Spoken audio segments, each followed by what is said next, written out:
Horror Movie Talk brought to you by Proganonant. Danger Ops, Prangent Sex, will it hurt baby top of his head?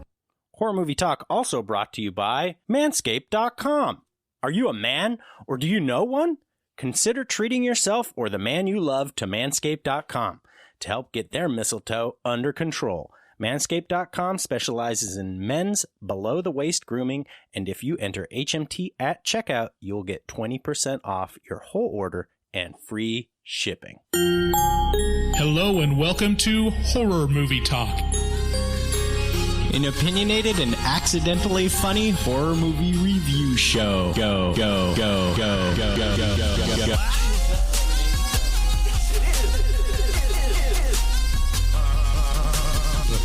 Take a stroll through the scraggly woods. He had no face! Horror! Sabrina, don't just stare at it, eat it. New theatrical releases always get priority. But we also review older horror movies, both good and horrible.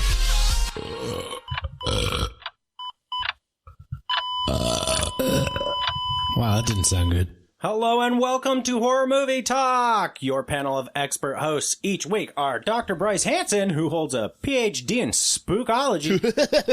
Hi, folks. Hey, how's it going, Bryce? How are you keeping it spooky today? Oh, it's super spooky today. So spooky. It's so overcast and foggy. I just scared of zombies coming out at me. Uh-oh, well, watch out, because this is a spooky show, so get ready. And me, Professor David Day, the foremost expert in scare no-nos. Oh, we just really lost a lot of energy there. Yeah, I burned it out all on the that's as much entry. as we can. That's as much as we can go. And with us today, we have Jizzy D, our mutual friend. Mm-hmm. Say hello, Jizzy. Well, hello. Yeah, we both, Bryce and I, at one time, both worked with Jizzy D. And so she has been gracious enough to come on the show and review this movie with us today. Speaking of which, we Also have a long-time supporter of Horror Movie Talk. Yeah. One of the original patrons. Yeah, maybe like the second. Yeah. Yeah. Yeah, we sure do appreciate you. How have you enjoyed being a patron, Jizzy?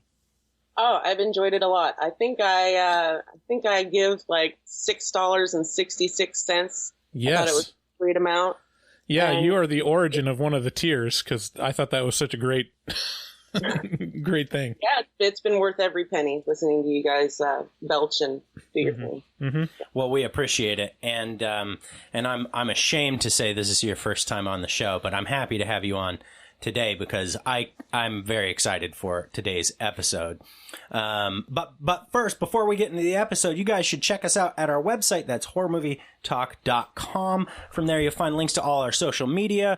We do post new episodes every single Wednesday, so make sure to subscribe and leave us a review on Apple iPodcasts, whatever it is, because that helps us out a lot. If we say something that annoys you, or you know, if you hate us because of some dumb reason, you can go ahead and call us at 682-253-4468. That's our voicemail line, so you don't even have to confront us directly. You can just leave us a voicemail and bitch and moan on there, and we do accept nice things as well, but I prefer hateful energy. So we've got a great show for you guys today. Today we will be talking about Dead End, a little Christmas classic from 2003. This is the same year that brought us Wrong Turn. I don't know why Wrong Turn is such a Wrong Turn is like the pedestal mark in my head for 2003. I think there's like pre-Wrong Turn and post-Wrong Turn. You know, it's like a have you seen Wrong Turn, Jessica? That was actually one of the only Patreon movie that I suggested that got picked by you guys. Oh, you did that one to us. Yeah, that was me. I did that too, yeah. Because they had some good hotties in there. I think Eliza Dushku. Uh-huh. Yeah. Oh, hey, ho. I called it. A squirrel. So this is also from 2003. This is Dead End. We'll start out by giving a brief... lots of road sign themed horror movies back in 2003. Yeah, it was like, oh, watch out, we're going on a drive. Who knows what can happen? The next one, Yield. We'll start out the episode by giving a brief review and our score for the movie. We score on a scale of 1 to 10. 1 being terrible movie that you don't like, 5 being totally average film that hits all the expected marks, and 10 being so good that it transcends genre boundaries and should probably win an award, but it won't because it's a horror movie. No matter how good it is, it just won't. After that, we will give our score and get into... After we give our score, I should say, we'll get into spoilers and take a deeper dive into what we liked and hated about the film. And later in this episode, we will be doing one bit called... It's a little returning favorite of mine because I have to do very little to prepare for it. And it is called HMT Whooores, where you all call in to that voicemail line that I mentioned before at 682-253-4468. Jizzy, have you ever called into the voicemail line? I have not. Have you had many people calling in? Yeah, pretty good number. There's a couple stalwarts that will call in almost every week. Yes. But yeah, we get a good number, enough to where like we get a backlog if we don't do the bit. Yeah, we get all backed up. Oh. Yeah. Do they usually leave anonymous rude messages, or are they usually pretty nice? And sometimes one of my favorites is Rojo from the Bronx, and who's also a supporter of ours. But he started out I was introduced to him through his voicemail, his supremely fucked up voicemail that he left us a lot, kind of during the end of the summer, and. He's kind of gross, but I love his sense of humor. Awesome. And then of course there's Bugsy who just calls in constantly. Mm-hmm. He's stream of consciousness. Yeah, it's Instagram, it's Facebook. He's just constantly just yak. But he's a rapper, so that's kind of his deal. Anyway, I wonder who's bigger fans. You are bigger fans of Bugsy, or if Bugsy's a bigger fan of you.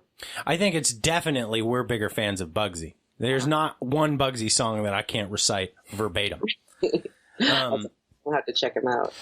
So we saw Dead End, like I was saying earlier, and finally found the answer to the question of, are we there yet?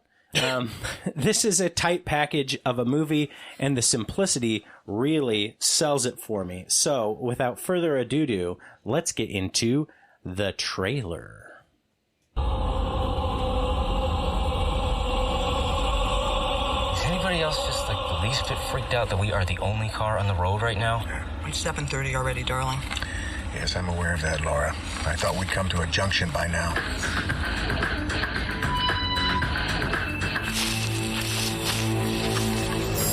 Stop! I saw a woman in the forest. Cool, Dad's tripping out. Oh my God! What the hell was that?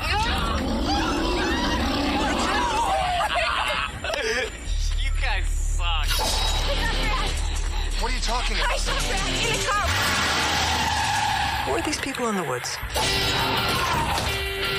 Don't come over here, for God's sake. I'm pregnant. I smoke pot. Talk about a Merry fucking Christmas. What if she gets it first? Who? Lady in white. Don't worry. She's dead.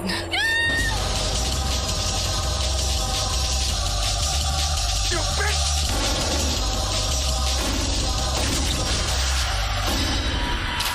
Laura! I'm just kidding.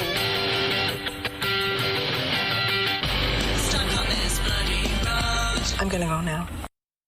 Dead End is the story of a family who are on their way to their grandma's house during Christmas Eve. Husband Frank, played by Ray Wise, wife Laura, played by very notable horror movie old lady that you will recall, Lynn Shay, who was also in The Grudge 2020 most recently. Son Richard and daughter Marion and her boyfriend William. They're pretty much the only characters throughout the majority of the movie. As they make their way down the road, things become strange when they pick up a woman in white holding a baby. A baby? Anyway, slowly, the passengers start to realize that this road doesn't seem to end, and they are haunted by a terrible car that occasionally drives by and kind of drives off with them. What is the matter with you? Are you okay? Do you have the vid? It's great. I mean, I'm just checking to see if you're all right. I'm concerned. So my review for Dead End is this is a French movie by directors, I should say, Jean-Baptiste André and Fabrice Canepa. And like so many French horror movies, it packs a punch. It remains... How many French horror movies have you seen? A decent amount. I think you'd be surprised to find out what popular horror movies are actually French. Yeah. Yeah, there's a lot. So everything from like Martyrs. I mean, it doesn't count as a French film if everyone's speaking English. I mean, that's what the... If you look it up, it's on lists of French horror films, and the directors are French, and so all right. I don't know. I guess it was produced in France. I wouldn't call Mission Impossible 2 a Chinese film. It's directed by John Woo. I mean, I don't know. I don't know enough about this to argue it, and I'm not sure what skin you have in the game. But noted, this is, according to Bryce, not a French movie because people in it speak English. So There you go. Yeah. Well, this was their only movie. When I looked up these folks, they had not done another movie. This was their only movie that they've ever directed. Yeah. Not only the director is this like they have some little things I think to their names, but yeah, you're definitely right. They don't have very many credits to their names, and then a lot of the lesser known actors in this. This is also their only stint, really. Like. This is a lot of people's one-off, like acting and directing and writing careers, which is impressive considering the kind of the quality of it, in my opinion. So it remains off most people's radar for some reason that eludes me, because this is to me, this is a special gem. Our blogger Keith reminded me of this vaguely Christmassy movie, and I knew I had to review it, so thanks, Keith. Dead End takes a car ride and slowly builds it from something mildly disconcerting to something so horrifying and perverse that I knew it was something special many years ago after I first watched it.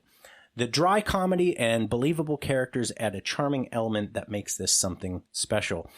When you add in the seemingly supernatural goings-on around this road that they are driving on, and the interesting twist at the end, I think you have a solid horror movie that is sure to make you laugh and will stick with you in the grossest way possible. What did you think, Bryce? It was okay. I wasn't blown away by it.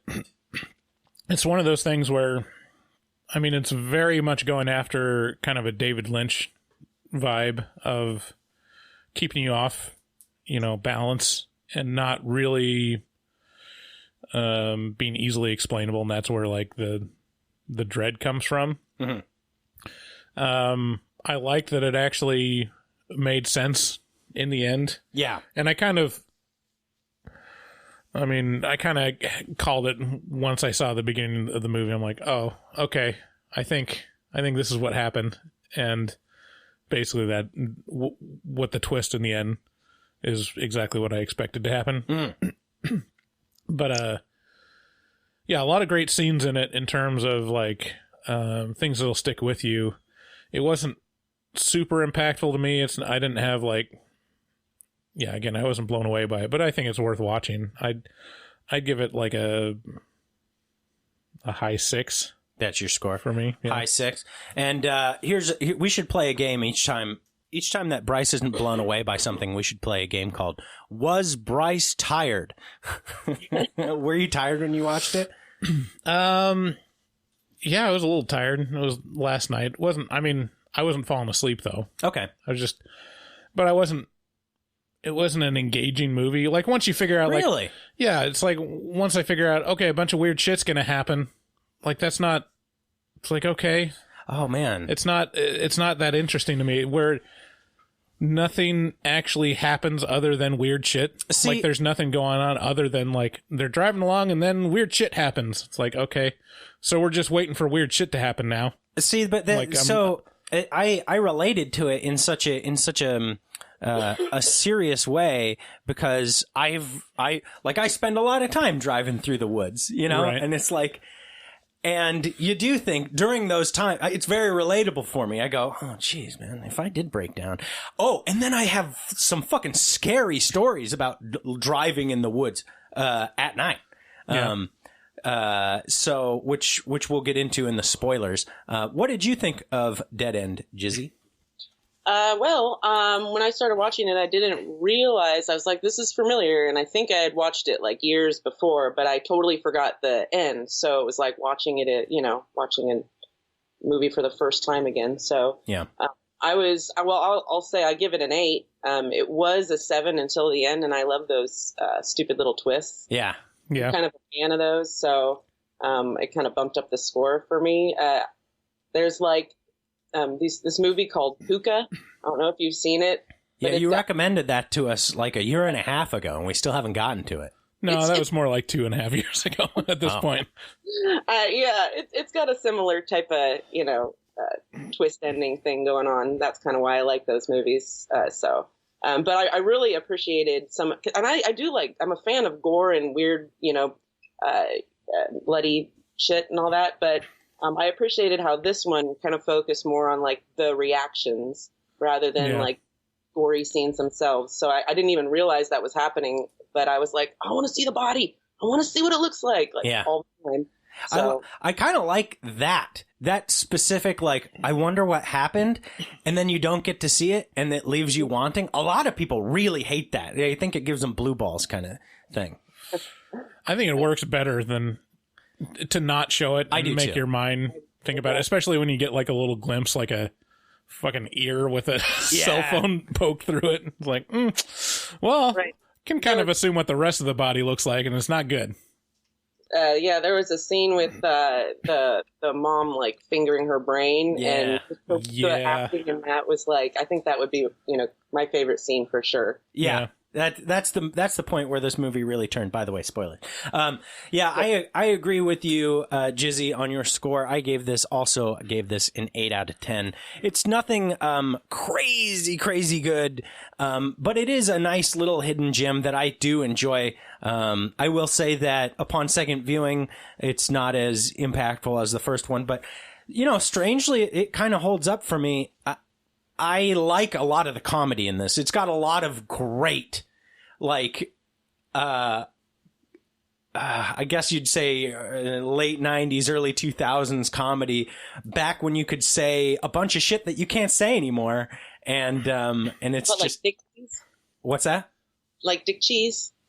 Well, no. Pretty sure you can still say that now. I think you can still say Dick Cheese. No, I'm thinking of R-worded. Okay. Or and calling things gay. You can't do that anymore, unless they're gay. Right. Oh, jeez, man. I finally on Instagram. I don't know if you saw, but we got called out for using the R word. Yeah. Now for really the first time, which is surprising to me. Like, no, we specifically on that we got called out for using quote R-worded. Right. Not retard. Right. So we have to just use retarded now. Right. Our worded is offensive. Right.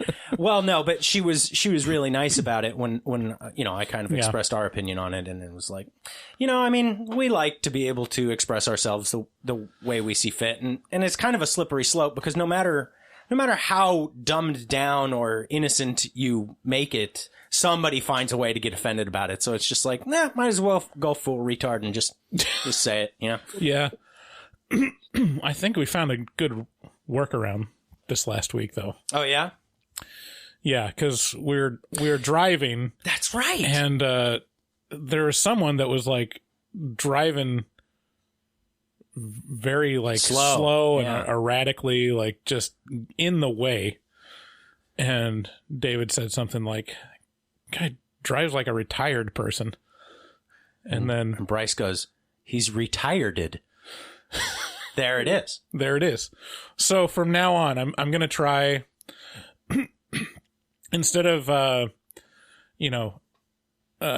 disparaging the mentally handicapped or the mentally less abled. I don't know what's yourself a deep hole here. What's the correct term now? I don't know. I just retarded. Mentally fun. Why don't you just say he looks like person driving leisurely, just enjoying their day? He's retired. Yeah. So we'll just say, they're driving like a person that's losing their mental capacity, right? And losing their physical abilities because they're retired now. Yeah. Okay, boomer. Yeah. So we're really talking about boomer. So if that's, if a person is acting like a boomer or someone that's elderly, we're just saying, well, that's retired. Yeah. That's a good workaround, I'd say. Yeah. So a 6 from Bryce and then 2 8s. So with that, you guys should support the sponsors that support us. And of course, one of our longest standing sponsors, our actual longest standing sponsor, is Shudder. Shudder.com is the Netflix of horror. They bring you tons and tons of streaming horror shows and movies and a bunch of original content. They got a ton of classics, including Texas Chainsaw. They got Halloween 4 and 5, which, according to Bugsy, Halloween 4 is the best of all the Halloweens. They also got like Color Out of Space and Mandy, so some really crazy Nick Cage titles. And if you use code HMT at checkout, that'll get you 30-day free trial to Shudder.com instead of that stupid fucking 7-day free trial that we hate so much with all of our hearts. So yeah, go ahead and use HMT at checkout at Shudder.com and, step on in to tons and tons of streaming horror. Mm-hmm. And also, if you'd like to, keep your balls nice and neat, or your bush, your, what do ladies call? They just call it is there a more specific word than just bush? I think bush is gender neutral. Yeah, I know. That's why I'm saying, can we get more gendered? Pussy hair? Okay. Yeah, if you want to keep your pussy hair all tidied up, but, maybe don't want to raise the earth, but don't want to salt the earth. Right. Then head on over to manscaped.com and use HMT at checkout to get 20% off your entire order and free shipping. And man, they got just a ton of great scents. They got a ton of really good, I think they're coming out with oh, okay. I'm keeping it. They're on the down low. They constantly come out with new products and exciting announcement on the way. Yeah, exciting announcement in a couple of weeks. I bought some for my husband, and I think I bought him some, was it like ball shiner or something like that? Ball toner? Yeah, that's it. And, he was happy that I was thinking of him, but he was like, well, this is like me buying you a douche, like morning, spring, or whatever. How would you feel if I bought you like a douche? And I'm like, okay, I see your point. So just, be aware, ladies or dudes buying anything for your dude, just kind of like be aware that they could be sensitive about, their balls. Well, everybody's sensitive about their balls, and you can be too if you head on over to manscaped.com and use code HMT at checkout. Keep your boys all nice and neat because, you want to be getting that action, and there's a better chance of, getting that scrum licked if it's nice and neat and presentable instead of all loosey-goosey and gross and stinky. You don't want it to be stinky unless that's their thing, in which case, maybe hold off on the ball toner. You can also support HMT directly by heading over to patreon.com/horrormovietalk. And from there, you can select your tier of patronage, as Jizzy has done long, long ago and stayed a loyal patron all that time. And because of that, she has access to our afterpods, which is a whole nother series of podcasts that are exclusive to our Patreon. She also gets to vote on one movie a month for us to review. And so she kind of gets to guide our ship, and you can too if you become a patron. And also you can support us by heading on over to our website, horrormovietalk.com/shop. And from there, we have shirts and stickers. All of our art is produced by our wonderful artist, Dustin Goebel, who is a professional artist who fucks so very hard. And if you buy any of the stickers that he has created for us, aside from our logo, our brand logo, then you will be supporting him, because we send some of the funds that we get from all those purchases over to him. So also you can support him directly by following him at dgoebel00. That's at DGOEBEL00 on Instagram, and make your artistic dreams come true. Tell him HMT sent you. Yeah, you can do commissions, and he actually shared one of his commissions on our Facebook group, or he shared the partial photo of it, and then the person that ordered it shared the whole photo, which was like a digital painting of her and her friend with Freddy Krueger doing like a selfie, basically. Yeah, it was great, and it was awesome. Yeah. It's like, and she was giving it to her friend as a gift, just like a one of a kind thing that's like pretty great. Yeah, it's spectacular. Hey, Jizzy, did you have anything you wanted to promote while you were here? Well, actually, I just wanted to mention that I'm on my second Dustin commission right now. He's working on something special for me to give as a gift. Oh, damn. Before, the last one he made for me was a Cannibal the Musical poster. That was you? That was you? God damn, that was a great one. It's hanging in my living room right now, and it's just so fucking amazing, and we get to see it every day, and Dustin's awesome. Would you say that his pricing is fair? It's probably more than fair, I would say. Maybe too fair. Yeah, because you're an artist as well, aren't you? No, he should charge more, I think. Yeah, he's a great artist, and like he really brings a lot to the podcast, and so yeah, we love it when our listeners support him. Finally, if you guys want to call into the show, again, that number is 682-253-4468. That gets you to a voicemail, and you can let us know what you think. Thanks again for listening, and let's get into spoilers.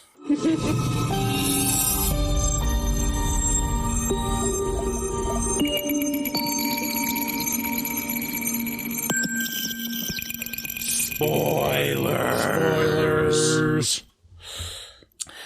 Were you able to hear the effect on that? Yeah, I'm not sure if that goes. Okay, yeah. Great. So, yeah, the start of this movie, the first note I have is Marilyn Manson is a guy.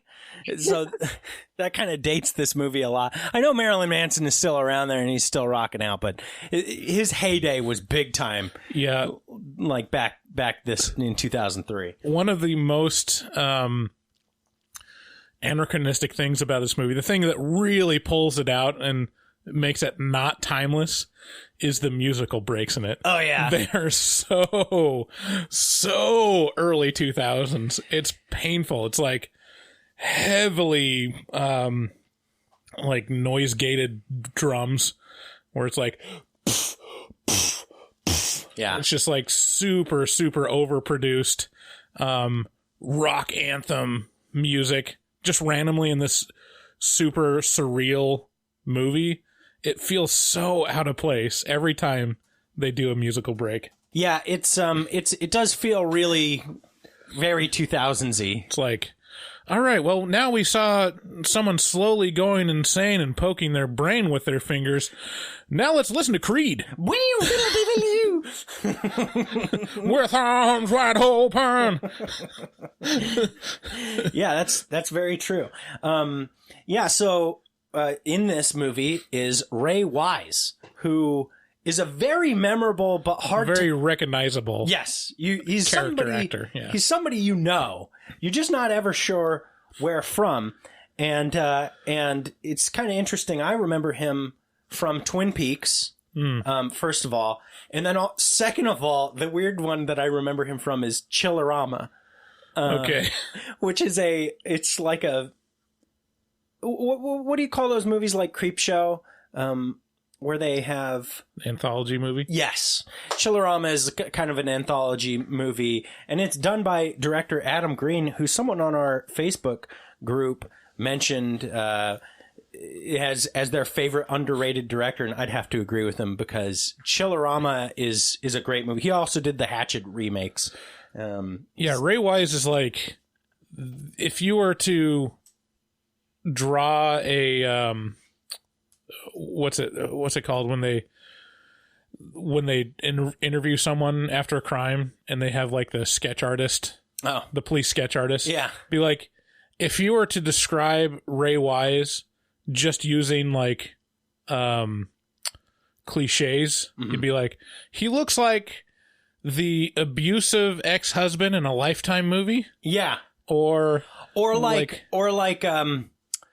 kind of like a 1950s gangster who would hang out with Frank Sinatra. Right. You know? Or like a lounge, a man who frequents lounges. Yeah, or a washed up game show host. Yeah. You would tell that to this police sketch artist and you would get an exact replica of Ray Wise's face. And it's interesting because Lynn Shay plays his wife, and she's similarly very strangely recognizable because you've seen her in a lot of stuff. Yeah, she's huge in the horror community. Yeah, she's been in the 2020 Grudge, Insidious, Ouija, or I should say Ouija. Yeah, she goes way back. Yeah, she's been in tons of stuff. You know who she reminds me of? Her facial features remind me of the little granny from a bunch of Adam Sandler movies. So like Happy Gilmore. And I mean, now she's much more that way. But I mean, this movie, she was much younger, like in the mom range. But yeah, she's got really distinctive features, kind of like I don't know, just like a long nose and tiny eyes. Yeah, like kind of beady little eyes, but very matronly, very grandmothery. Yeah, kind of. Well, I know her from movies that aren't necessarily horror movies. She was like the unfuckable hag in Kingpin. And oh, that's right. Wow. Oh, I forgot about that. That is her. The unfuckable hag. Yeah. And then there's something about Mary. She played like a similar role. The like completely leathery skin neighbor. Yes. Imagine being typecast that way when presumably you're like 40, you know? I read an interview with her and she said she loves it because she says she doesn't even need to put on makeup because she always looks better than her characters, you know, out of makeup. So. Yeah, that's a really good point. Yeah, wow, I forgot about that. You're right. She is fantastic in those movies. It's like a comedic, character actor.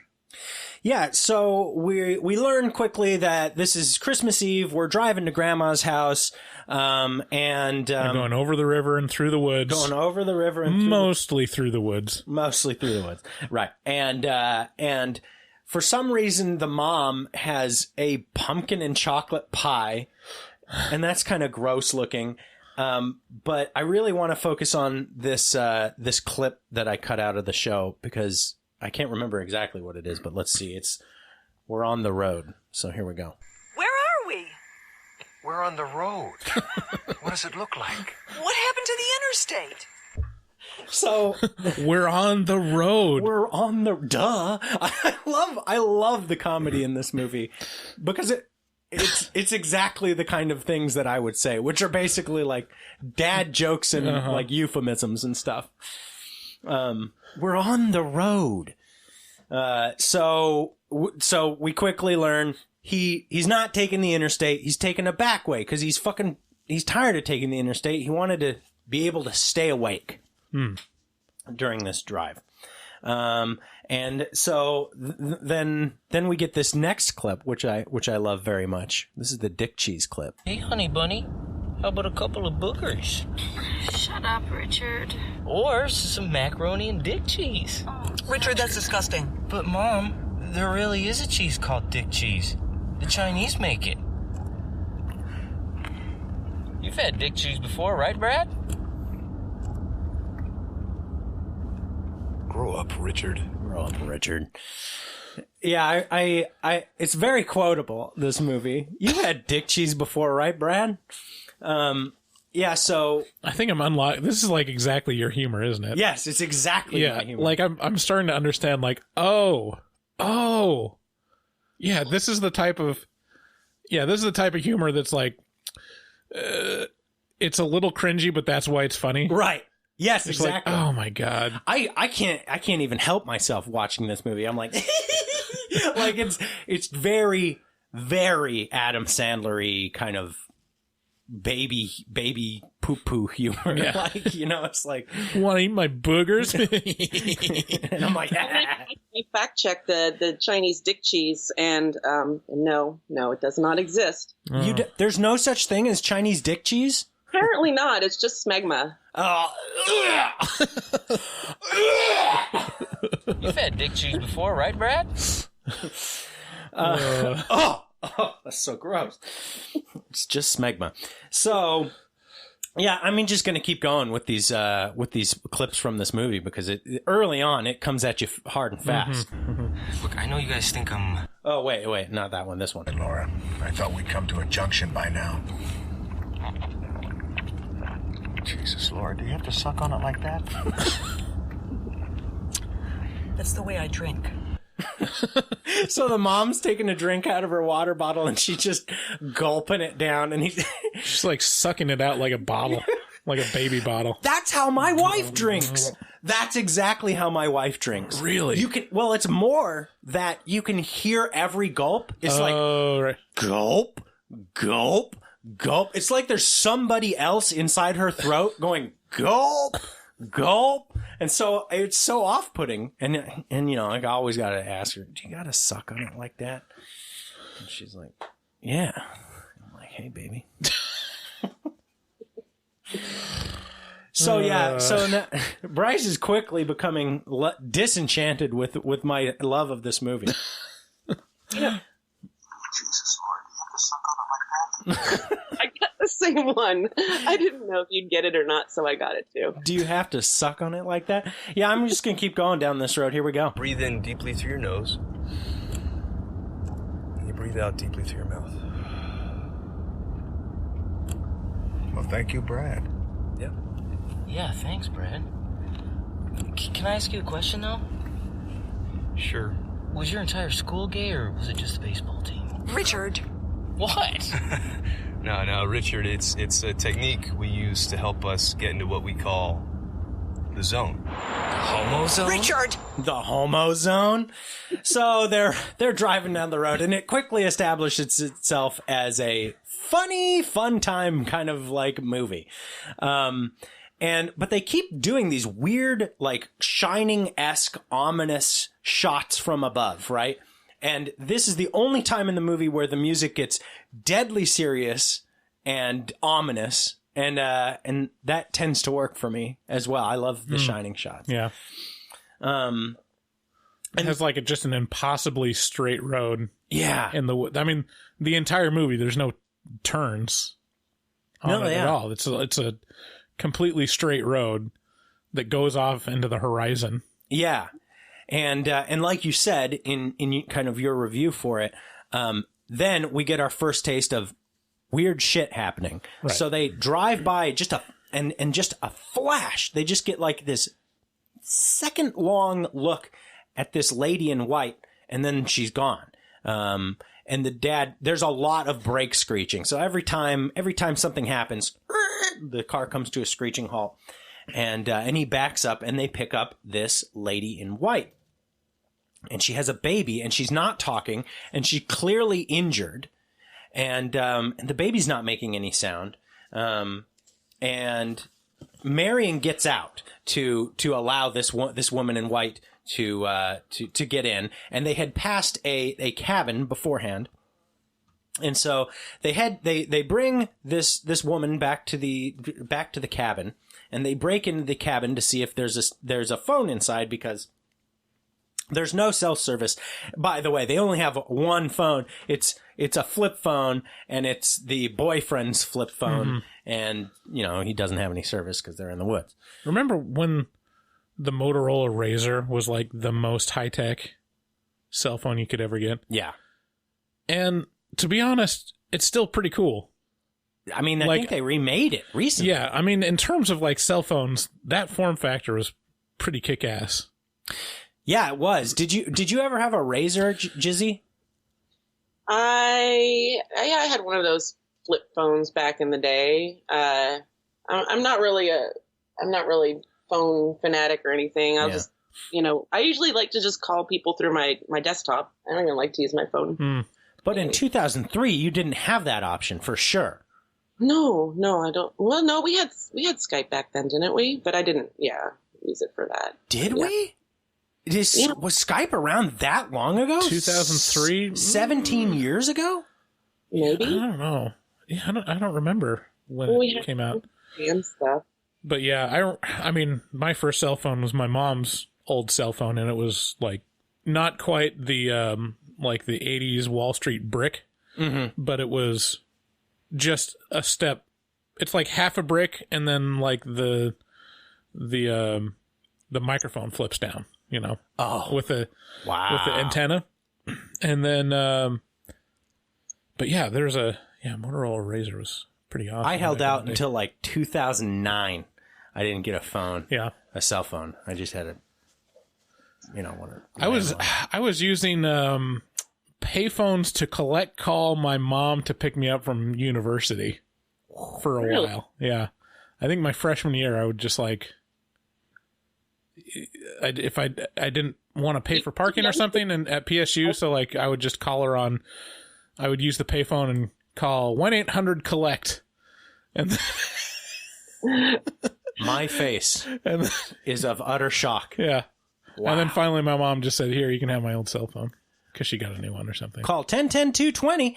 And remember all those 1010 numbers? I had my first boss was a dithering idiot of a fool. And his dad was a very rich man, a very, very rich man. And so he was a 50-year-old man who mowed his dad's lawn for a living. And, but he took this money that he made from mowing his dad's lawn, which I presume was a tremendous amount of money, and he invested it in one of those 1010 numbers very early on in the 1010 game. And he made like millions of dollars off of this investment. And then he won the lottery once because he never stopped playing those scratchets. Anyway, back to, Dead End. So, as they get out to go investigate the cabin, they leave the boyfriend in the car with the woman in white. And he's the first person that she starts talking to. And he's like, your baby, huh? Tell me about your baby. And finally she ends up handing it to him, and it ends up being just a pile of blood. And there was a baby? There was a baby. And it was, well, no, not exactly. It was just kind of a pile of blood. And he freaked out and ran away, right? And so now they're all split up, and the lady's gone. And so they get back in the car to try and find him. But not before the cab, or the, Richard, the son, goes out into the woods to jerk it.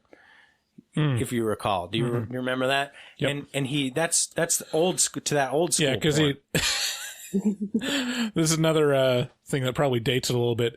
He goes out and he's like unfolds. He takes out like a paper magazine, like unfolds the centerfold. Is that I mean, something that you could imagine? Oh, I've been that horny where I'm on like a family trip and the car breaks down and I just got to go into the woods and jack it. It's literally happening right now. I mean, I'm not going to self-incriminate, but I get it. Okay. We have we're sitting in HMT studio right now. The only difference is like I wouldn't have had an actual pornographic magazine. It would have been more like a Victoria's Secret catalog or like a Sears catalog. Yeah. Like just the bra section. Mm. Like I could work with, pretty good stuff in my super conservative Mormon household. And every once in a while they deliver like that Fredericks of Hollywood catalog. Holy shit. That's like...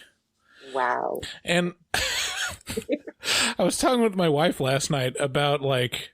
her tits? Yeah. Those and... what was I talking about? Somehow the subject of porn and the... like how young was I when, first got access to porn? Mm-hmm. Go on. And I just started reminiscing about being at a sleepover and there being Playboys at my friend Kevin's house because his brother had them.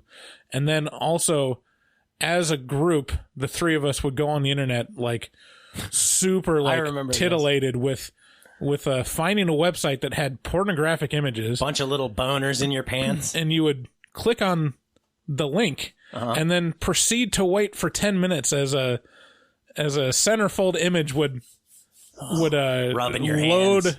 Line by line on the computer screen. Yeah, do you have any fun memories with old school paper or dial-up porn, Jizzy?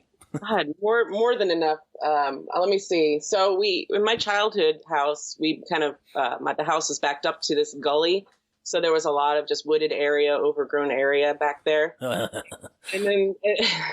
And so about I don't know, a couple 100 feet in, there was like a tiny little stream and what we called the witch's house, because somebody had built this house, this little shack, specifically just to masturbate in, because there was just so much porn in there. Wow. And like a spoon and a fork or something, there was this like... Lord, do you have to suck on it like that? So that would probably be my earliest memories, running into the witch's house and kind of understanding what human nature was all about at that point. Wow. That's a very classy way to say masturbate. Understanding what human nature is all about. I mean, that sounds like a rape barn.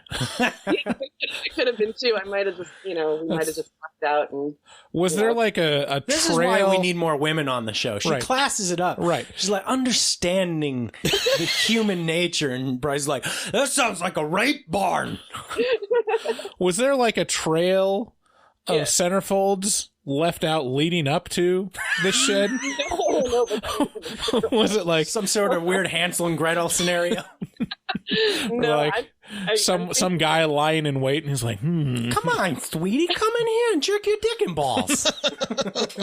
Yeah, it could have been like that. For all I know, I just know that there was, lots of porn and like a can of unopened, tomato soup and, a couple utensils. Yeah, so. It's got to, it takes a lot out of you. Got to dip your balls in something. Got to reinvigorate those electrolytes, Was your entire school gay, or was it just the baseball? So as he's coming, his sister's boyfriend screams and he's like, oh, and it ruins. He turns around. I love that part. He's like, oh God, oh no. Yeah, that moment that it's just ruined. Right when you're about to come and it just something pops up and it just ruins it, like the dude's butthole in the porn. And you're like, no! It's like, oh.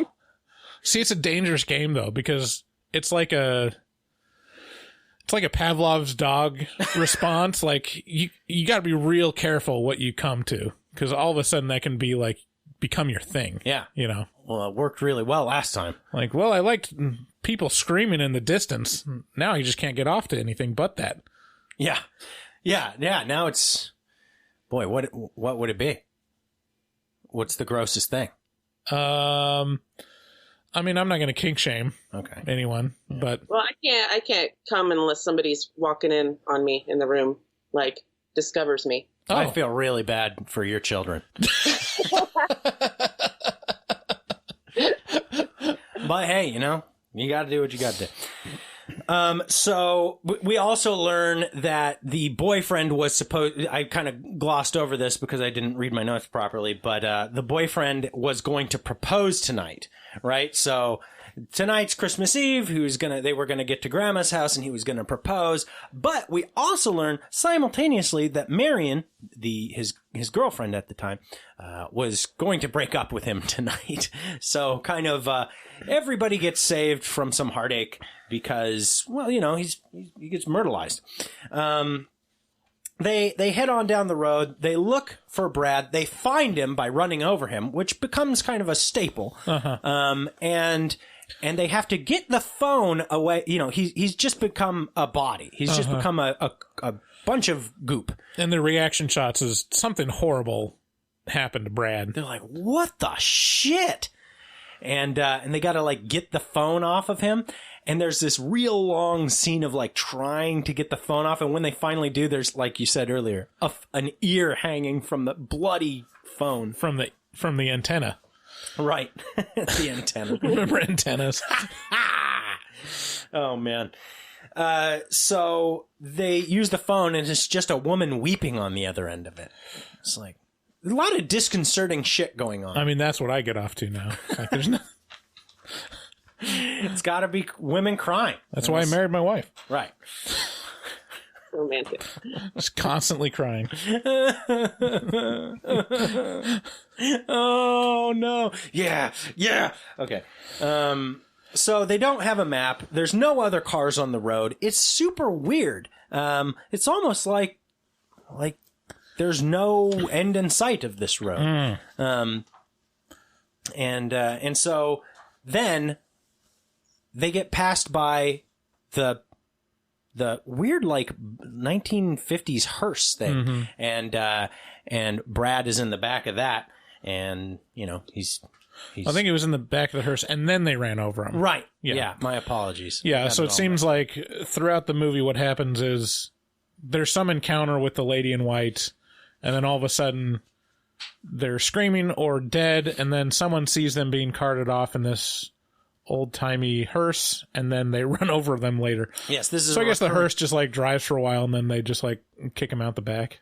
Yeah, it's a recurring theme that happens to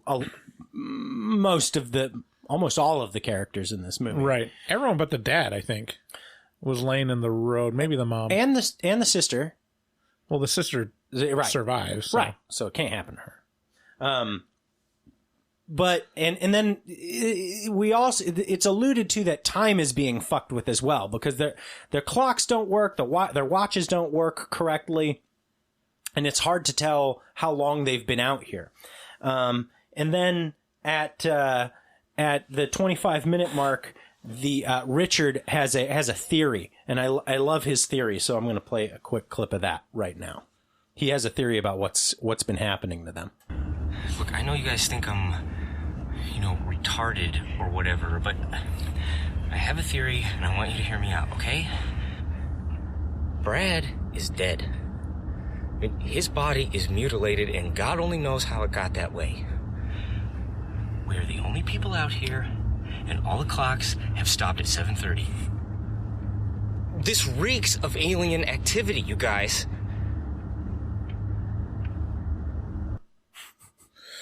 Yeah, this is another thing that dates it a little. Like, this is kind of just out of the blue. Aliens. Because, like, X-Files was huge back then. Yeah. What was it? When weird stuff happened, it was either, like, weird, surreal, David Lynch, or it's, like, supernatural X-Files type stuff. Right. I don't know. Was X-Files going on then? I think 2003 was actually the year that they released the second X-Files movie. The first X-Files movie, I think, was in 99. I'm really good with years. No, 99 is way too early. Wait, no. You might be right. Yeah, I think the first X-Files movie was 99. Were you 11 seasons? Were you an X-Files fan, Jizzy? No, I was not. I was more of a Buffy girl back then. Oh, damn. Okay, it lasted till May 19th, 2002. So it was the year before it ended. Okay. Yeah, so I think maybe the second X-Files movie was later than 2000. It was probably more like 2007 or something like that. Let me see. I can find it. Anywho, they turn on the radio, and it's baby radio. All babies all the time. Ghost babies. Yeah, I think so.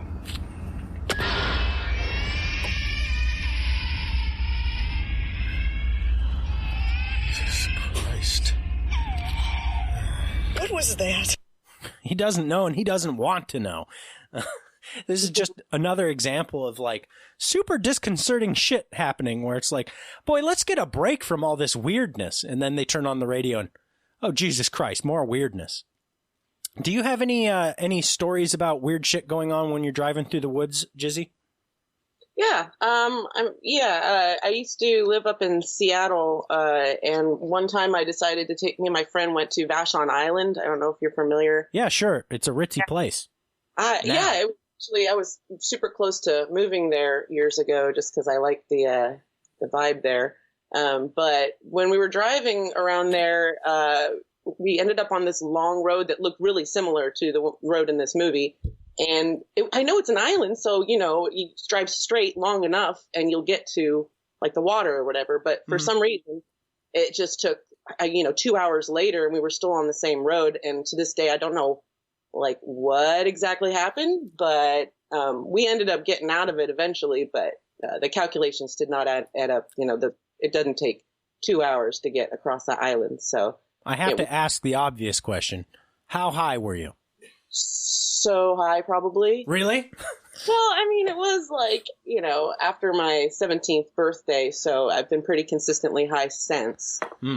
Touche. Yeah, that's the most disconcerting effect of being way too high for me is the time distortion really fucks with my head. I don't enjoy it because my brain is so firmly rooted in reality that I just can't deal with the thought that time is just a construct, man. Well, it kind of is, but daylight is a very real thing. And when it gets dark, then, shit gets scary, right? Especially in the woods. Do you have any creepy woods stories, driving around in the woods stories, Bryce? No, I'm very much a point A, point B driver when it comes to wilderness. So my dad had a cabin up in the Gifford Pinchot Forest for many years. I don't know, not many years, a couple of years. And so we would go up there intermittently. And when one winter, my girlfriend, now wife, and I were heading up there. And it's a long drive. It's like 2 hours to get up there. And it was snowing. So we were driving through the snow, and we were well outside of any town. The nearest town was probably 12 miles away, and it's a small little just butt crack of a town, nothing. And so we're heading up this hill. It's almost whiteout conditions, and it's super freezing outside. And we very much like the way they first passed the woman in white in this movie. My headlights, so I'm coming around the corner, my headlights fall on this dude in in like a wife beater shirt and just like Adidas pants or something, like indiscriminate, just some like light wear, walking the opposite direction. And that was it. Like, it was just like, whoa, what the fuck? There's a dude here walking. And we didn't stop because it was so alarming to see in like these conditions. It was like, what is happening? How did he get out here? So we may have driven past a man who really needed help, but we weren't going to risk it. Sucks for him. Yeah, because my wife was busy sucking on it. So anyway, let's see here. Where were we? We should probably speed through this a little more. This is going to be so extremely long episode. So I think in terms of like the super memorable moments for me, was the ear on the cell phone. And then, I mean, there's a couple good like gore moments. The other one was Richard's lip being bitten off. That was so disturbing. Oh yeah, that was like he goes out into the woods and he meets the woman in white there. He gets a little high. and she bites his bottom lip off entirely, and he's like into it. Right. And he's like, I mean, really, I think if an attractive woman just disrobed in front of me randomly in the woods, like, I could probably have my lip bitten off and not realize it. I would definitely realize it. She'd be getting one. Square in the kisser. That's a situation where I would hit a woman if she bit my lip off. Really? Oh yeah. But everybody's got it. Their boobs. It's not enough. I mean, it's just the price you pay. I have boobs. I can stare at them. I never really needed that lip, anyways. Man, you need that lip hardcore. Yeah, and Jizzy, what is one of the more memorable moments following that? I think you mentioned it before. I did. It was a weird, awkward moment when the mom had her skull split so that her brain was exposed, and she thought that it was a good idea to just reach back there and start rubbing around, and I guess it gave her like feelings. And I wasn't really sure if she was like gonna have an orgasm. It was really sexual. Yeah, I thought they should have gone full orgasm on that one. They kind of went halfway to where it was like, looks like she's really enjoying herself, and then she starts saying like Alan. Right, like she's remembering Alan or something. She's fingering this dude who she fucked back into her memory. And presumably having sex with him. It was alarming to look at. I think any time where there's exposed brain and things are touching it, that is like a trigger for me. Like I can't even. Yeah. Like this actually didn't affect me as much as other times did. Like I'm really affected by Hannibal, the end of Hannibal. Like Jesus Christ. Still haven't seen it. There's something about like actively watching brain trauma and then seeing someone react to it or try to speak through it. Like, so anyways, I was going down the... God, that's so gross. Like, just seeing someone being erased because someone's poking their brain. Yeah, the mom starts going real nuts. Like, once they lose Richard, Richard gets mutilated horribly following, the lip biting. And they find him, and then she loses her mind. Yeah. And this is a little clip from that. You look not very well. Oh, she's okay. Oh, Frank. You know, you are a wonderful father. A wonderful husband, too. And I want you to know that I understand about you and Sally Schmidt. What? Oh, I know the whole thing. I know how you two used to meet at the Motel 6 and hump each other raw on your lunch break. Well, it's okay. I completely understand. I know I have never been able to totally fulfill your sexual fantasies. And I want to promise you that as soon as we get out of here, you can do anything you want to me, darling. And I mean anything. Oh, yeah. Poor daughter was standing right there. She was horrified. Yeah. Yeah, that's, that's a phrase I'm waiting to hear. Just been waiting to hear that for a long time. Don't know. Anything. I was like, oh my God. Anything? Really? I can make me cook fried green tomatoes? I wonder what she was actually referring to, like, butt stuff, or, that's usually what people are referring to, right? When they say anything. Yeah, I would assume it's butt stuff. Yeah. It's immediately where my mind goes. Sure. Yeah. Bryce, have you been able to do butt stuff? I'm not going to speak to that. Okay, all right. I just figured I'd ask. Hey, he's coming at me here. So people, people keep getting carried off in the hearse, and we kind of learn that the dad wasn't Richard's dad. She had an affair, and that's why she's remembering Alan when she fingers her brain, et cetera, et cetera. Long story short, the twist at the end is the daughter wakes up in a hospital, and what had happened was at the start of the movie, when the dad kind of dozes off and then saves them from being hit by an oncoming car, that didn't actually happen. The car hit them, and the occupants of the other car were the lady in white and her baby, who the baby died, and I think the lady in white did too. And the car, the hearse, was the man who found them and brought them all in. So it's all like the occurrences and like the memories of someone in a coma. Yeah, basically. Yeah, which is the daughter Marion's coma. So this whole movie has just been her kind of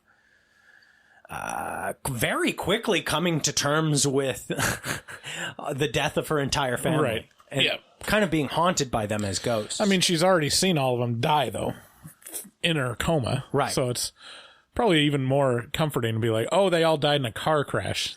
Thank God. Thank heavens. Thank heavens.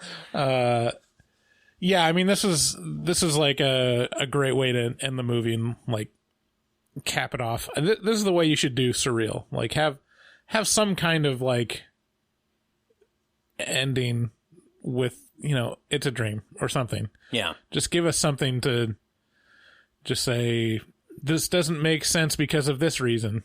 Right. As opposed to, we just put a bunch of random shit in here to make you watch it. Yeah, what did you think of the end of this, Jizzy? Oh, well, I was very pleasantly pleased. I was happy that this is the way it ended and not just some like silhouette of a victorious survivor walking off into a distance like we've seen too many times, So I've seen this type of ending a lot of times too, but I always appreciate it because then, you actually can go back and say, were the parents cheating on each other? Because that was all part of her coma. Did that even happen? Whoa, I didn't even think about that. Well, it does this weird... It has a great ending, and then all of a sudden it like completely undercuts it by showing the note that the dad wrote. And you're like, okay.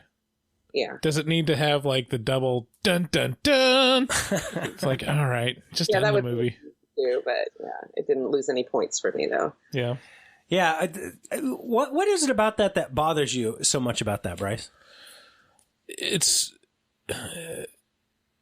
just cheap. It's like it feels like of the time, right? It just feels like, all right, this is another lazy way to like, and one more thing. It's like, okay. Yeah. Okay. I get it. How many do you want to string on there? How would you put this up against Ghost Ship? I mean, this is way better than Ghost Ship. Okay. Yeah. Right. I don't remember what score I gave Ghost Ship, but Ghost Boat. I think you gave it the same score. Did I? But it might have been a 5. Yeah, well, this one's better. It was rough because we watched Event Horizon, which is a real piece of shit, right next to Ghost Boat, and it made Ghost Boat seem a lot better than I think it was. Right, and it's a completely different kind of movie. It's like Ghost Boat is dumb, yeah, and you can just appreciate it for being kind of dumb and kind of spooky and kind of actiony. Yeah, and this one's more like, you're going up against some real hard hitters if you're doing like surreal, gory stuff. Like you're all of a sudden competing with like Lynch and Cronenberg and all those great directors that just have a real touch when it comes to fucking with your mind. Yeah. This doesn't quite reach that level, but it's very respectable. Yeah. So my final recommendation for this, I really enjoy this movie because of how it handles comedy and the characters who are believable but kooky. While it's not a well-known movie, I think it's worth a watch because you probably won't forget it, and that's what we all love about horror movies. By the way, you can stream this for free right now on IMDb TV or through Amazon. Or Tubi. Yeah. All of those options will give you injected ads, but it's not that bad. Is that where you watched it, Jizzy? Where did I watch it? I think. Well, I have Amazon, and I downloaded. Is it Tubi or Tubby? It's probably Tubi, but we like to call it Tubby. Okay, I'll call it Tubby too. I have all those things, so I watched it on one of them. I don't know. It was good, though. Yeah, it was pretty good. So, with that, let's get into our next bit called Horror Movie Talk Whores.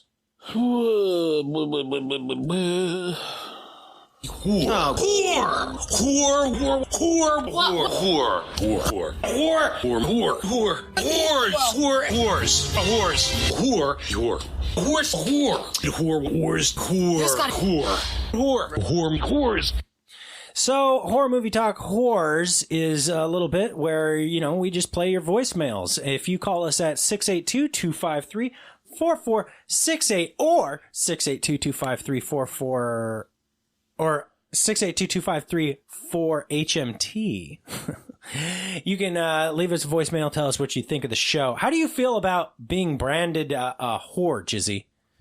Is that what's happening now, or? I mean, that's what I call our fans. I just kind of did it one day, and y'all just have to deal with it. This is one of those things where, like, David came in and he's like, we're going to call them whores now. And I'm like, I don't like that. And then he liked it. But I don't. And then it happened to him and he was, like, appreciative. I don't have the energy to fight against it, and I don't care that much. So it's whores now. Bryce, I think, if that's what's happening, then I guess that's what's happening. That's right. Let it happen, baby. It's just like when you visit that porn cabin. Like, when the guy shows up, just let it happen. Oh, no. I don't know what I expected, but here it is. No. So here is another one of our long-standing patrons, Biggin, calling in. So here you go. What's up, boys? This is Brad Biggin from Portland. I'm just calling because a curious question popped into my head. If you two were to start a cult, what would it be centered around and why? Paganism, the religion that worships your dick. That's a good question. If you were to start a cult, what would it be centered around? I mean, I feel like there's only one answer to this. Like, Me. It's this. Yeah. It's centering around the leader. Like, that's the whole purpose of a cult. Right. It's like, Jizzy, do you have a better answer than just yourself? That would have actually, no, I don't. That's my answer too. It's the best answer. All right? about. Or you'd set it up to be like the secret knowledge as like the ultimate being, that they will eventually, if they work really hard to meet, they ascend all the levels and they commit fully, and they find out at the end it's just my dick. Good news. It's the super underwhelming dick. Here it is. Here's your god. He demands to be sucked. I mean, that's pretty much everything. That's what every cult leader is. I love Adam Carolla's point about, like, cults where they get to a point where it's just too far, and why don't you just be okay with fucking everyone all the time? Right. Where he's like, he talks about the perspective of, I think it's Tex in the Manson cult, where it starts out great. You get a bunch of hippies and Manson's like, yeah, we're all gonna, get together in this commune and we're all gonna fuck each other. And so, like, they've got a couple guys with just this bevy of hot hippie women, just going at it all the time. And then Manson's like, all right, now we're gonna kill some people. It's like, you think Tex might be like, hey Chuck, have you thought maybe that, just not killing people, and that we could just keep fucking all the time? Like, we could just not kill people. Right. And we could keep fucking. No, I think it's real important that we kill people. Yeah, well, you gotta be a special brand of crazy. Yeah. Yeah. Or like, the cults where it's like, all right, everyone's worshiping me and fucking me all the time, so let's everyone kill yourself. Right. What? Why ruin a good thing? Yeah. If you're a cult leader, what's the I mean, even if, like, you're going to get arrested and prosecuted, it's like, yeah, but up till that point you can be fucking everyone. I guess that was technically I mean, the ones that was like the Nexus cult, right? They just fucked, right? Mostly. Yeah, the guy fucked, and I think that's kind of still around. I don't think it ever got like completely dismantled, other than maybe less fucking. Yeah, the guy's still around. Right. Like, he's not gone. His only crime was fucking too much. Yeah. Right. My question is, like, the Heaven's Gate cult. Like, who bought into that? Because I think it's specifically no fucking. Like, they're all ungendered, they're all just waiting to go to the spaceship in the sky by killing themselves. Actually, that's a better question. Is if you could join a cult, what would you want it to? Oh no, it's just be about fucking. Yeah. It's always about fucking. What about you, Jizzy? Well, actually, I had a question written down for Bryce if he's willing to answer it about this specific question I had about Mormonism. Okay. Okay, all right. Well, hopefully it's not offensive to you or anything, but I heard this. Have you heard of the term called soaking?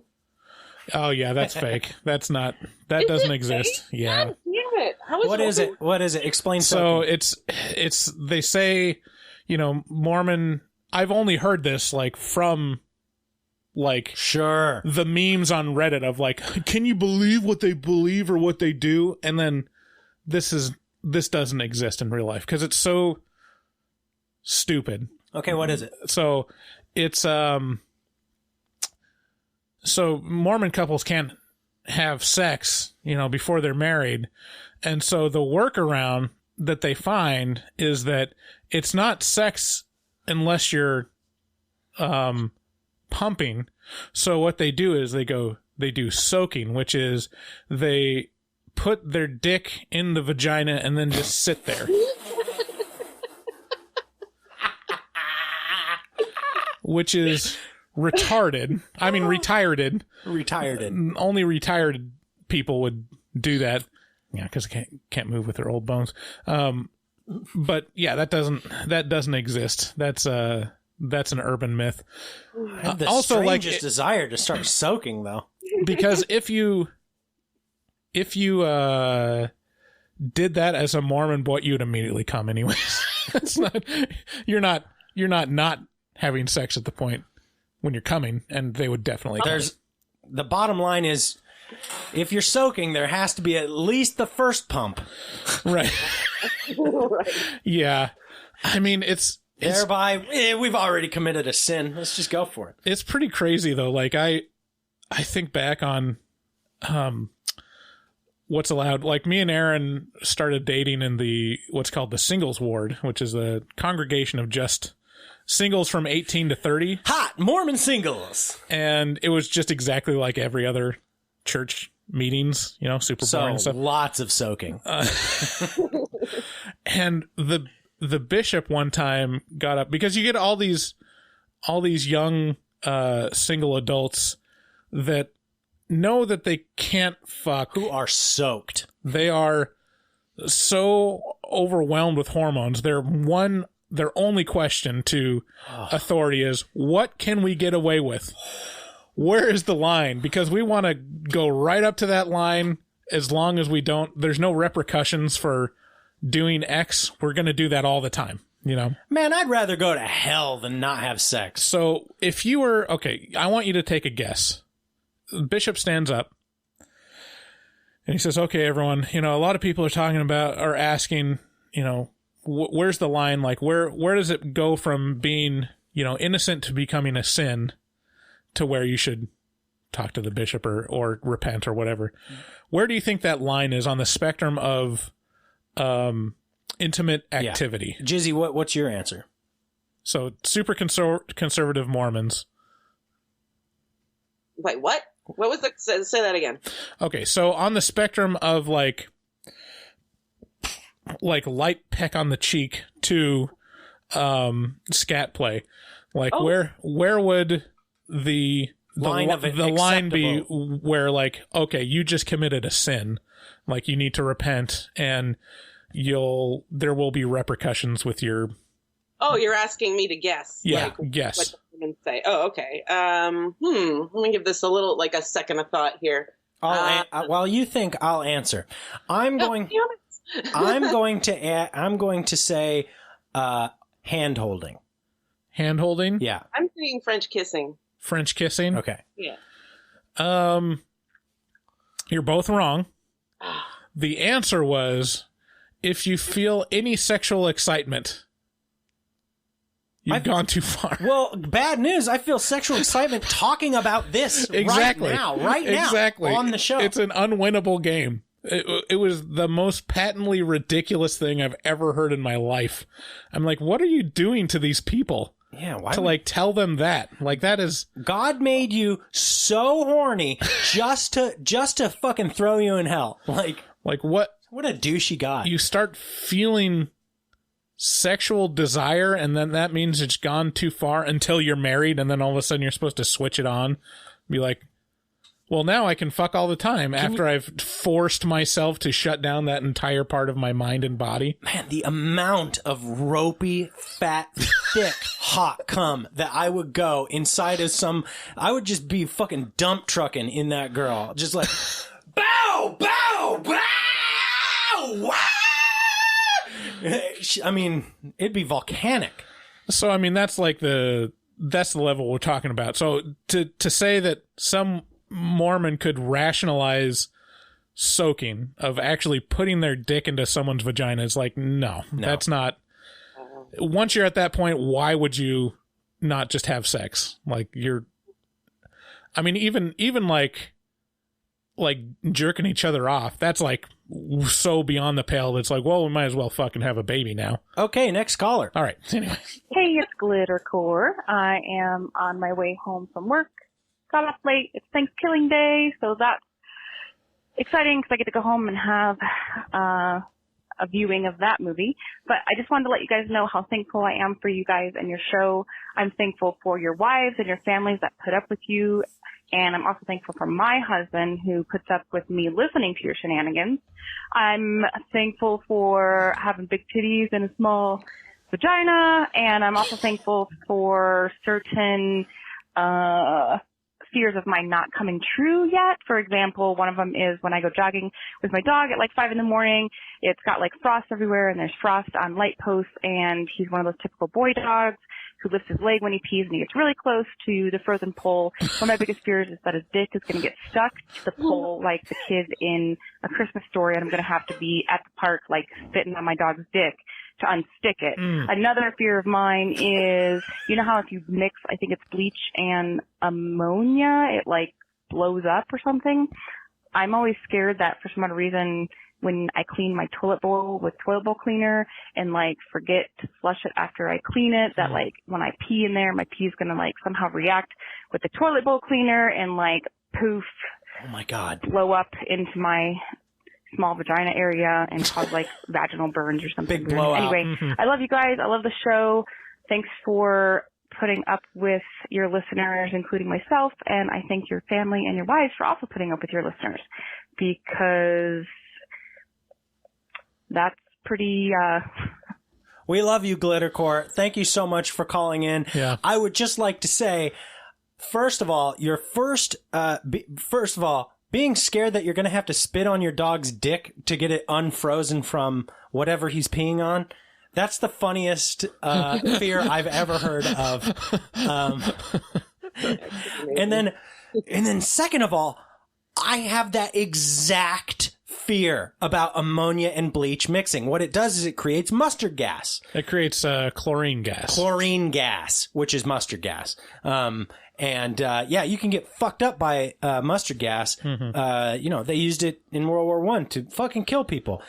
And I have that exact fear all the time. Anytime I just got done cleaning the toilet, and then I'm like, is there any of that left in there? Am I gonna die? And then I turn on the fan and everything's okay.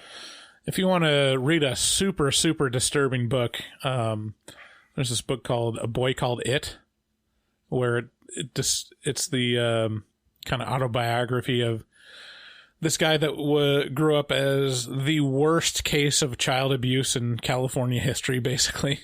And his family and mostly his mom just basically tortured him as he was a young kid. And one of the things that she did was make him clean the bathroom with bleach and ammonia by mixing it, like closing the door. I don't want to hear any more about that. That's you read this? Mm-hmm. Oh my God! No wonder you're depressed. This is horrible. It's insane. But that's where I learned about chlorine gas. Oh. Well, in any event, we love you, Glittercore, and thanks for being thankful for us. Man, I'm gonna fucking cry. That was so sad. Yeah. Here's Jackal. Hey, my babies. It's Jackal from Kansas. Loved the recent episodes. David, your mom is so sweet, like an actual angel. I'm sorry she was subjected to the environment of the podcast, but she handled it really well. Yeah, she did. So I'm sort of an unabashed A24 fan, as cringe as that is to admit. I'm really excited for The Green Knight. I have no clue when that's coming out anymore, but it's right up my alley, and I just want to know if you guys are in the same boat as I am. That shit looks fucking sick. Anyway, shout out to all the whores out there, and y'all babies have a good night. We love you, Jackal. Yeah, I don't understand the people that are ashamed of loving A24. I love it. Completely put out fantastic movies. There's rarely a stinker. They crush it out of that studio, which is pretty impressive. Have you heard of The Green Knight, Jizzy? No, I have not. Oh man, you got to look up the trailer for that. It looks great. Who's the guy? Is it? I don't want to say the name that I'm thinking of, lest I be racist. Well, do you have racist feelings in your heart? I mean, I'm white and male, so like I can't. I can't not have that. It's just a foregone conclusion. You're ipso facto racist. I was right. Starring Dev Patel. Dev Patel. Okay. Yeah, he's the guy from Lion. Oh yes, okay, yes, the guy from Lion and from Millionaire. Yeah. Slumdog Millionaire. Yeah, he's a fantastic actor, and it's just retelling the story of the Green Knight and what's it? Yeah, it's King Arthur or something. Like no, it's Sir Gawain and Gawain. the Green Knight, which was an Arthurian legend, kind of separate from. I went on like a King Arthur kick, and I still haven't even like finished the books that I've bought for it. But I learned a lot about the background of Arthurian legend, where it was kind of like a real big amalgam of lots of different stories that kind of got grouped into each other and got rewritten to be framed within the Round Table kind of thing. So like each one of these knights, like Lancelot was kind of France's, legend. They told a lot of stories about Lancelot, and then like Sir Gawain, and there's a bunch of tales around like Welsh tales and Irish stuff that kind of have been stories about knights like way before Arthur kind of got solidified as the epicenter of all these legends, and then they got rewritten. But this is one that's I think it's Welsh, the origin of this one. But yeah, it's I'm really excited to see it. It looks great. Yeah, me too. Jizzy, did you happen to catch our review of Rosemary's Baby with my mom? I did. I liked that one. That one was good. I like your mom. She sounds very cool. She was so shocked that so many people said nice things about her, and I shared them. I've of course shared them all with her because I told her I would, and she was so blown away that people didn't hate her, which should tell you a few things about why I am the way I am. So yeah, thank you. Hey guys, Jason, would you rather be able to screw any celebrity of your choosing at any time, anywhere, but in doing so, you have to be screwed by the other host, whether it be Bryce or David, every time you do it with the celebrity? Or would you rather choose one celebrity that you can sleep with anytime, any day, anywhere, but every time you do that, you have to, let's see. This is I guess convoluted. you'd have to have Bryce or David French kiss you. Wait. Picking. Okay, so it's either screw any celebrity any time, but then we'd have to fuck each other, versus screw a celebrity once and then we'd have to French kiss. Is that what it is? No, this is confusing to me. It doesn't make a lot of sense. The first one is... They're both basically exactly equivalent, yeah, from what I understand. Yeah, so whichever one results in less trauma for me, which is, I mean, it's debatable. Hey, here's Jason again. He's got another question. Let's see if this one's... Hey, it's Jason. I got a quick question. What do you guys prefer? A girl wearing a miniskirt or a girl wearing yoga pants? Personally, I gotta go with yoga pants. It's the best time of the fucking winter. Want to hear your answers. Bye. All right, this is actually a good one. This is more of a question for Jizzy. Yeah. It did. Do I prefer girls in mini skirts or girls in yoga pants? Yes. You know, I guess it would be. How can you decide unless you are like see the girl? Yeah, it really depends on the girl, doesn't it? That's a really good point. Yeah, if you got that okay, so crazy booty, let's go that. All right, let's say like crazy booty yoga pants, obviously skinny waist miniskirt. Yeah. Let's just assume it's like some model in their prime. Like they're going to look good in either one. Which one gets the edge? Oh man. Say like Charlize Theron in her prime. This is so primal. I'm having a really difficult time with this. Yeah, I can only get so hard, you guys. I don't know, Bryce. What do you think? I'm going with miniskirt. Oh yeah. I mean, it's. If we're going the primal route, it's like you see bare skin. Like it's pretty hard to get over bare skin, especially if you see so much of it. And then, like, it's still got that little bit of mystery. You don't have to like see every contour of their ass or camel toe, you know.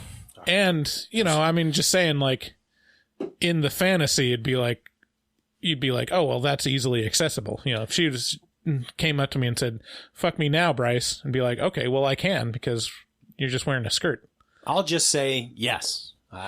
We accept those. Right. Okay. Man, what a cop out. Make a choice. I really can't. I'm clouded up by a bunch of jizz. I'm all horned up. Got a jizz cloud. Jizz cloud.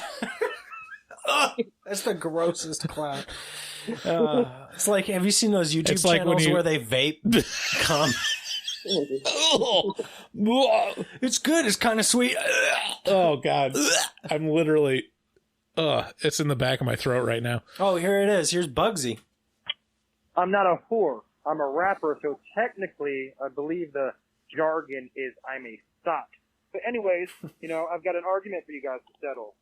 Fuck one, kill one, marry one. Jamie Lee Curtis, the Activia poop yogurt queen. Danielle Harris, the little girl from 4 or 5. You don't have to, fuck her when she's a little girl. She's in the Rob Zombie remake. She's a full-grown woman. I think you actually see some kissing those. Nice. Or Scout Taylor Compton from the Rob Zombie remake. I would marry, Jamie Lee Curtis because of the money and the fame. Just hope she wipes after all that Activia, I would fuck the fuck out of Danielle Harris. Did I mention I would fuck Danielle Harris? I mean, that's self-explanatory. And I would kill that bitch Scout Taylor Compton because, fuck Rob Zombie and the Halloween remake. It's your boy Bugsy Siegel. Much love, B&D. Sounds like breaking and entering. Breaking and entering. I don't know. I had a weed chocolate cookie. I'm leaving a dispensary now. Anyways, much love. Horror movie talk. Happy holidays to all you whores. Whores really took off. They love it.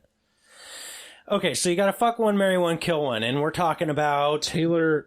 I didn't get the last one. So we got Danielle Harris, who's from Halloween 4 and 5. You got Jamie Lee Curtis, obviously the original, and then you also have Scout Taylor Thompson or Compton. I can't remember, but she's I believe she's Rob Zombie's wife, and also the woman who stars in many of his films. I think she's the star of his or she's in the Halloween remakes, and then I think she's also in what do you call that movie? House of a Thousand Corpses, and that whole trilogy, the House of a Thousand Corpses trilogy.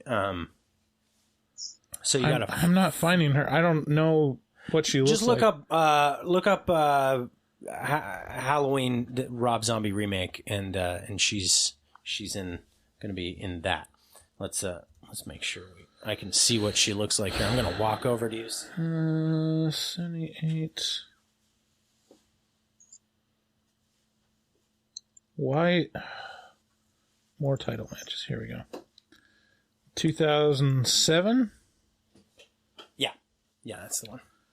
Okay, Taylor Scout, I think's her name, or yeah, Scout. Should be a blonde girl. I'm not. In any event, I think I would marry. I think he got it right. I think. Okay. Scout Taylor Compton. Compton. Is her full name. Her first name is Scout. I thought the first name was Taylor. Ooh. No, I said Scout. What the hell? I mean, that ain't bad. Whoa, that's not the girl I was thinking of. Is that her? Wow, there's a real big discrepancy. So in any here event, between the photos that I'm seeing. In any event, I think Bugsy got it right. I think you got to marry Jamie Lee because number one, she's she's loaded, and all that matters to me is a woman who's got a lot of money. So marry her, and then fuck Danielle Harris because she's gorgeous. And then I'm not a big fan of the Rob Zombie's movies, just generally speaking, but yeah, I think I'd kill Scout. Yeah, I think I'd agree on all those points as well. Yeah, it's dangerous not to. What do you think, Jizzy? I'm almost in line with that, but I've always wanted to kill Jamie Lee Curtis since the day I saw her. So I'm going to kill her. And then I think that, if I were just going with, my gut feelings, I'd fuck Danielle Harris and marry Scout just because, I'm just looking at her pictures. I don't really know either Danielle or Scout. Yeah, I think you got a good point with the wanting to kill Jamie Lee Curtis because she's a scream queen, which means she's essentially unkillable, right? So you'd be doing. That's not really exactly the reason. It was those Activia commercials is why I wanted to kill her. Terrible. Okay. I don't know. I mean, the convenient thing is that when you kill her and her bowel's released, there's really not going to be anything in there. She is cleared out. Slippage. Yeah. Okay, and final caller. Here we go. All right, guys. Sweden wants to know what kind of zombie is scarier, slow zombies or fast zombies? And also, would Freddy or Jason win in a fight? Bye. That's Magnus, our Swedish superfan, who runs a podcast called Filmklubben. I think the latter question is a matter of record at this point. Neither of them won. Did you watch that movie? I mean, if we're saying like who would win, I mean, there's a movie exactly for that, and the answer is it's a tie, right? Yeah, but that's not fair. I think one of them would win. I mean, can you kill Freddy? Isn't he like just a nightmare supernatural entity? Does Jason dream?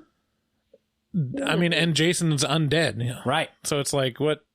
They fucking blew up Jason and he came back. Yeah, you can't get rid of Jason. And, boy, I think this boils down to who do you like more? Yeah. Yeah, what do you think, Jizzy?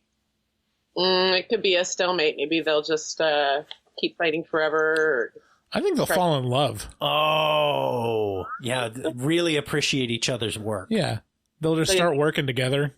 Be like, you set him up, Jason to be exhausted and fall asleep, and then I'll knock them off in their sleep. And then fast zombies or slow zombies? Which one's scarier? I mean, who would pick slow zombies? Yeah, right. How slow zombies? It's a parody of itself almost. It's like, yeah. I think in the Night of the Living Dead remake, the woman's like, I think in both of them, they're like, oh wait, hey, did we ever notice that all of them are super slow and we could just walk by them? Yeah. Just if we walked like a slightly, like at an aerobic pace. Yeah, you just need to make sure your shoes are tied so that you don't slip over your own shoelaces, and then you're kind of good to go. Yeah.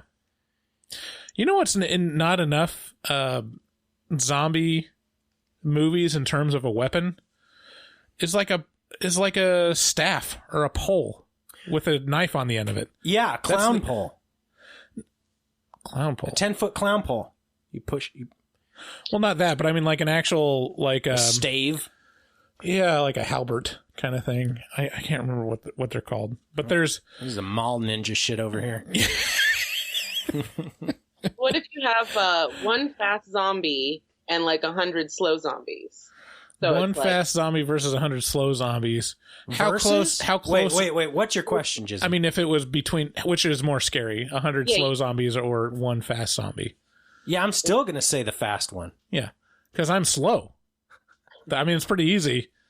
Question: I'd have a fighting chance with 100 slow zombies, and it really depends on how close the slow zombies are. Really, if it's like a fast zombie that I can see like half a mile away running after me, and I've got time to like get in my car, then yeah, it's not that scary. Here's the test. Okay, and I like the way you're framing this, Jizzy. So. So we start them both out at the same distance, which is real close. We start them both out at 5 feet away. 100 zombies on a 5-foot line, and they're all lined up in a single file line. And they start 5 feet away from you. And we have one fast zombie 5 feet away from you. No question. The scariest one is the fast one. Right. And then if you make that 100 feet, still the fast one. You're still like, oh shit, they're so fast. Okay, so what if it was a fast zombie like 100 yards away and 100 slow zombies 5 feet away? Yeah, still the fast one. Zombie. Yeah, there's no. Wait, you guys are missing something though. What do you have as a weapon? Could you kill that fast zombie pretty easy, and then that would be no problem? But then you got like 100 slow zombies you have to kill with like one knife or something. Right. Yeah, I mean, really, all you have to do is evade them, right? Until they don't know where you are anymore, and then you're good to go. Yeah, that's true. And I'm pretty sure fast zombies aren't afraid of fire like the slow zombies are. Like, really, the answer is like carry a torch, and then the slow zombies aren't going to attack you. I think you're thinking of Frankenstein. No, I just watched the Night of the Living Dead. They don't like fire. Okay. All right. I'll take your word for it. All right. And with that we don't have any more calls. So thank you guys for listening to Horror Movie Talk. Thank you for coming on the show, Jizzy. We really appreciate you being here. Yeah, thank you. It was fun. Make sure to share this episode with a friend. That is how we grow, so we sure do appreciate it when you do that. If you'd like to support the podcast, you can do so by going to our website and clicking on either one of the green buttons at the top banner. One that brings you to Patreon, where you get access to all of our exclusive Patreon-only podcasts, and you can also vote on movies for us to view for the month and all that kind of crap. And you can also do your Christmas shopping through Amazon if you click that link at the top of our website. Yeah, you're cutting it close for Amazon at this point. Yeah, as of this episode, you really should be. Amazon's got their shit pretty dialed at this point. They've got 9 months of COVID. Man, I'm getting stuff seconds after I order. Yeah, big special thanks to Jizzy. We sure do appreciate you and coming on the show and supporting us all this time. So thank you very much. You're welcome. And with that, if you guys would like to get a hold of us, call 682-253-4468. Thank you and have a great week. Merry Christmas. We love you. Bye. Bye. Happy Hanukkah. You gonna play us out? Some Bugsy? Sure. Oh. All right, Jesse, I'm going to play this song. You won't be able to hear it. Yeah, It'll be a while. Stick around for a bit if you have time, and you can be on the afterpod. Yeah, I can do that. Okay. If you could mute yourself, and then I'll tell you when to come back on. Yep. Cool. Looking for a podcast full of burps and gas, perverted cast, skinny and fat? Look no further. Horror Movie Talk is accidentally funny, begs to donate money, fake sponsors for dummies, and so much more. New episodes every hump day. They'll pickle your dickle for foreplay. Patreon members have it your way. Vote for a movie every month for the review. Choppa choppa, don't just stare at it, eat it like a taco. Put your tongue through the phone hoodie, Picasso. Look at them hot kids, swear not a pedo. Got me too'd with Cosby eating jello. Pudding Pops done gave Bryce flatulence. Drain addict Dave doesn't give a shit. 1 through 10, is it horrible or excellent? Oil me up, daddy, is dinner Robinson kiss. Bryce Hansen, look at them hot kids, Chris Henson. Masturbate with a crucifix, exorcist. Face huggers, chest bursters, alien. Linda Blair peed on Sigourney Weaver. I know it's true cause it came from social media. Patrick Bateman can't understand you. Stab you to death for rotten apple reviews. Opinionated podcaster with a doctorate. Spook allergy, doctor of philosophy. Bad gastritis, need colostomy. Turn Patreons into human centipedes. David Doobie Day, scare no expert. A global fucks hard, professional sexpert. Afterpods, taglines, and porno flicks. American Psycho, them guys pretty sick. Choppa choppa, don't just stare at it, eat it like a taco. Put your tongue through the phone hoodie, Picasso. Look at them hot kids, swear not a pedo. Got me too'd with Cosby eating jello.